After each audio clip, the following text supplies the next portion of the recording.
So more or less we all agree we need a good job after 8th semester, some decent company which pays well and treats us well. Okay, good work-life balance, good work culture, good decent starting salary, and good growth opportunities. Correct? All of you agree, na? This is the basic requirement. सबका ऐसे ही होता है. So now I'm going to ask a very interesting question. तो अगर ये job मिलना है, okay, एक अच्छा job मिलना है, you are going to apply to various companies. आप अलग-अलग companies में apply करोगे, either in campus placement or even outside directly you will apply. ऐसे आपके जैसे बहुत सारे कैंडिडेट्स होंगे जो अप्लाई करेंगे. Correct. There are so many engineering colleges, there are so many graduates passing out every year.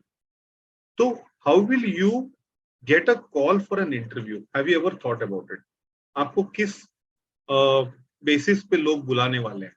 Any idea? तो गलत भी हो सकता है आंसर, बट जनरली आपको, आप जो भी सोचते हो आंसर आप बता दो. ठीक है. तो अभी आपको लगता है कि मुझे रिज्यूमे के बारे में बहुत कुछ पता है. Correct. All of you think that I know a lot of things about resume writing. ये आपका assumption है क्योंकि नीति ने मैडम ने बोला है और एक पोस्टर बना के आपको भेज दिया है, तो आपको सबको लगता है मैं एक्सपर्ट. अगर नीति मैडम ने आपको नहीं बोला होता, अगर नीति मैडम ने पोस्टर नहीं बनाया होता, तो क्या आपको मालूम होता? कभी कभी नहीं मालूम होता ना. आपको किसी ने बताया कि I know a few things about resume writing and that's why you have taken out time from your evening schedule. Time pass करने के बदले आप लोग लॉग इन किए यहाँ पर. Okay. And you are wanting to listen to me. Similarly unless you tell the world about your skill set, जो आप लोगों ने, सब लोग ने बोला कि technical knowledge, practical experience, internship, project, ये सब आप अगर ठीक से लिखोगे नहीं कहीं पर, तो लोगों को मालूम कैसे पड़ेगा? Point number 1. पॉइंट नंबर 2, आप एक रिक्रूटर और एचआर की तरह सोचो. आपके जैसे हजारों लोग अप्लाई करेंगे और उनके पास भी शायद स्किल सेट होंगे, उन्होंने भी शायद प्रैक्टिकल नॉलेज गेन किया होगा, उन्होंने भी शायद प्रोजेक्ट्स किए होंगे. तो how will the HR select? First of all, जब एचआर के हाथ में रेज्यूमे आता है, वो पहले क्या देखेगा? First impression. The first impression should be the best impression. मतलब कहने का मतलब है, सबसे जो आपका स्ट्रॉन्ग पॉइंट्स होता है, that should be there in the first part of your resume. अगर पहला इंप्रेशन आपका अच्छा बन गया, then the recruiter will read your resume. अगर पहला ही बोरिंग निकला, उनको लगा कि इसमें कुछ मजा नहीं आने वाला है, they might not even read your resume. तो उसका मतलब है the chances of getting shortlisted are less. Okay. So which means your resume has to be structured in such a way that you put your best foot forward. आपका सबसे जो strong point है वो top में होना चाहिए. उसके बारे में आपको लिखना पड़ेगा, चिल्ला चिल्ला के बोलना पड़ेगा. जैसे नीति जी ने आपको पोस्टर बना के भेजा, आपका रेज्यूमे भी वैसे ही एक पोस्टर है. No sir. तो covering letter is something that you write along with your resume. जैसे फ्रंट पोर्शन, जैसे ईमेल लिखते हो ना, body of the email, and then you attach your resume. So that is called a covering note or a covering letter. So difference between the two is that a resume is a very static document. Static का मतलब है वो change नहीं होता है, आप अपना history कभी बदल नहीं सकते हो. Correct. So that is a static document. Whereas a covering letter is an opportunity to explain how your background is suitable for the position applied for. So that's a dynamic document. समझो आप अगर project executive या operations manager की position के लिए आप apply कर रहे हो और आपने 3-4 साल काम किया हुआ है, और if you are a fresher but you are still worked on some internship assignments and all, covering letter is the place to explain how your experience or your projects or your internship is useful for that position that you applied for. That is the place to explain. Your resume cannot explain it. Your resume is only a list of stuff that you have done. उसमें सिर्फ भरा हुआ है content, उसमें explain नहीं कर सकते. In a covering letter you can explain. तो कभी भी कवरिंग लेटर में जस्ट प्लीज फाइंड अटैच्ड ऐसा मत लिखो. चाहे आपके पास 4 ही लाइन हो लिखने के लिए, बट लिखो अपने बैकग्राउंड के बारे में. I am an engineer, I feel that my subjects that I studied in engineering could be applicable for this position. How? Explain करो. Okay, or whatever internships you have done, I have done these internships with these companies. How is it useful for that position? Explain करो. चाहे 4 line हो, 5 line हो, explain करो. Don't just write please find attached and consider for suitable opportunity. ये सबसे गलत style है apply करने। Getting my point? Yes, sir. Even if you make a few Yes, mistakes, sir. it's okay while writing. चाहे गलत भी हो, but make an attempt to write and explain how you're feeling. तो ये दोनों चीज एकदम झकास होना चाहिए, एकदम झकास रेज्यूमे और एकदम झकास कवरिंग लेटर। ये दो चीज अगर अच्छे से करोगे आप, the chances that you will get shortlisted is higher, because one, the recruiter is impressed that you're taking the trouble to write so much. Second, the recruiter is able to quickly understand how you are suitable. Resume तो हजार लोग भेजते हैं, LinkedIn में भी resume लोग भेजते रहते हैं, ऐसे ही भेजते हैं। Please consider for suitable opportunity. अब सुटेबल क्या है हम थोड़ी ढूंढ के बैठेंगे, आप अप्लाई कर रहे हो, आप लिखो आप सुटेबल कैसे हो, so that you should take care of. 3 points for resume. It should be classy, it should be compact, and it should be complete.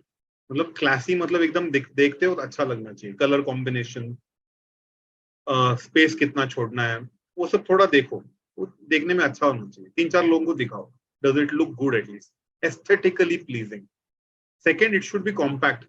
Thesis मत लिखो, 5-5 पेज का रेज्यूमे कोई नहीं पढ़ता है। Even at very senior levels, 5-page resume is not considered a good length. 2 page experience लोगों के लिए, 2 पेज या 3 पेज मैक्सिमम, फ्रेशर्स के लिए 1 ही पेज। एक ही मतलब एक ही, unless you have done extraordinary work which you want to showcase, but that should be as an annexure. समझो आपने 20 प्रोजेक्ट पे काम किया है, रेज्यूमे 1 पेज का होना चाहिए, प्रोजेक्ट का इनक्लोजर 1 पेज का होना चाहिए, annexure उसको बोलते, तो वैसे करो। Second, third, it should be complete, मतलब जो इंफॉर्मेशन देना है वो प्लीज दीजिए, अनवांटेड इंफॉर्मेशन मत दीजिए। जैसे कि hobbies, singing, dancing, reading, unless you are really a serious reader, आप रोज कोई अच्छी बुक पढ़ते हो, नॉवेल पढ़ते हो या कोई नॉन फिक्शन पढ़ते हो, singing, unless you are actually going and singing on some, even at a local town stage, town hall, somewhere, वो भी ठीक है। अगर आप सिर्फ बाथरूम में गाते हो तो प्लीज रेज्यूमे में मत लिखिए, कोई फायदा नहीं। Thank you. तो 3 चीज, क्लासी रेज्यूमे देखने में अच्छा होना चाहिए, compact resume 1 page maximum 2 page, third, it should be complete, all relevant information should be there, unwanted information not required, hobbies not required. और वो नीचे जो एक अंडरटेकिंग होता है ना, वो पुराना फॉर्मेट है, undertaking, I हियरबाय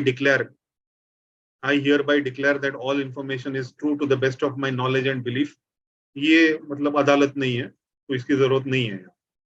we believe you, तो the company where you applying, they will believe you and they will make you sign one form when you join. जब जॉब आपको मिलेगा तो उनका एक इंटरनल एप्लीकेशन होता है जहां पे आपको डिक्लेरेशन वैसे भी देना पड़ेगा कि मैं जो भी बोल रही हूँ सच बोल रही हूँ, सच के अलावा कुछ नहीं बोल रही हूँ, तो वो आपको वैसे भी करना पड़ेगा। तो no point writing that and signing in the resume. Signature का भी कोई जरूरत नहीं, पुराना स्टाइल है। Do you know what is biodata? Incidentally, biodata, resume, CV, तीनों में अंतर पता है आपको? Biodata is nothing but a short form for biographical data. ये जो होता था इंडस्ट्रियल ईरा में, फैक्ट्री के जमाने में, जब जॉब सिर्फ फैक्ट्री में मिलते थे, that time they used to make people write their biographical information, नाम, बाप का नाम, हाइट, वेट, ये सब लिखना पड़ता था, ब्लड ग्रुप, इसको बोलते थे biodata. Okay, today we don't call it biodata, it is a very old fashion term. तो बायोडेटा को आप लोग भूल जाओ, सिर्फ डेफिनेशन आपको मालूम है, काफी है। रेज्यूमे और CV, CV is more of a academic word, so people who are in teaching, research, they use the word CV. It would have all the information about their research papers, publications, their accomplishments in academics and their qualification, क्योंकि उनके पास तो बहुत सारी डिग्रियां होती है, so they will do BSc, then they will do MSc, then they will do MPhil, then they will do PhD, then they will do postdoctoral research, तो उनको CV में लिखा जाता था पहले।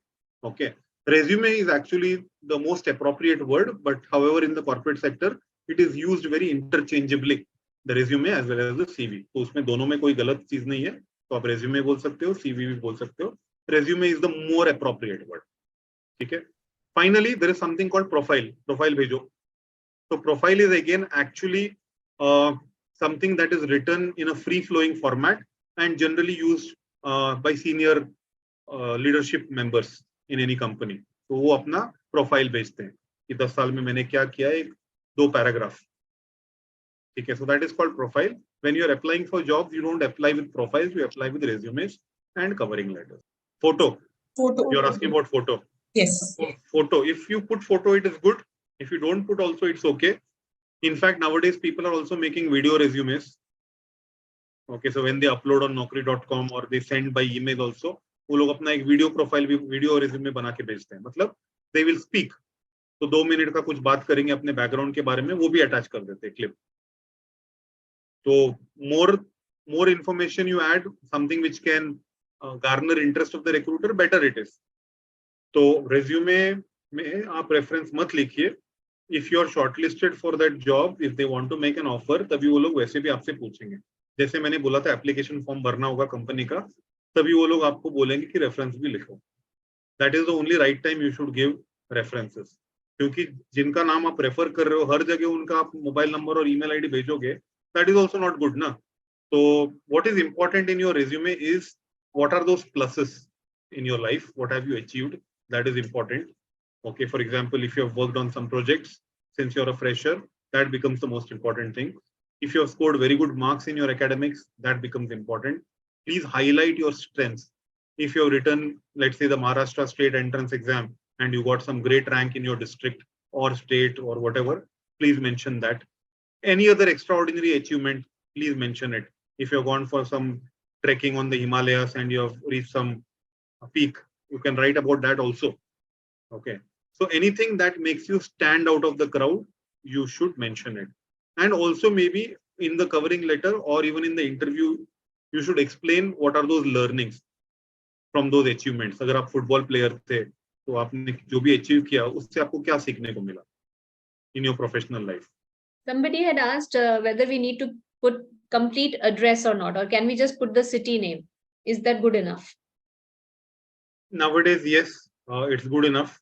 If you don't want to disclose your personal information, so city name should be good enough. But at least put your email ID, phone number, and your LinkedIn link, and also your website in case you have built your own website. So how can we create or build a strong LinkedIn profile? So LinkedIn profile के लिए you need to do stuff. मतलब काम करना पड़ेगा. So काम can be anything. काम can be you doing a project with somebody. काम can be you doing an internship somewhere.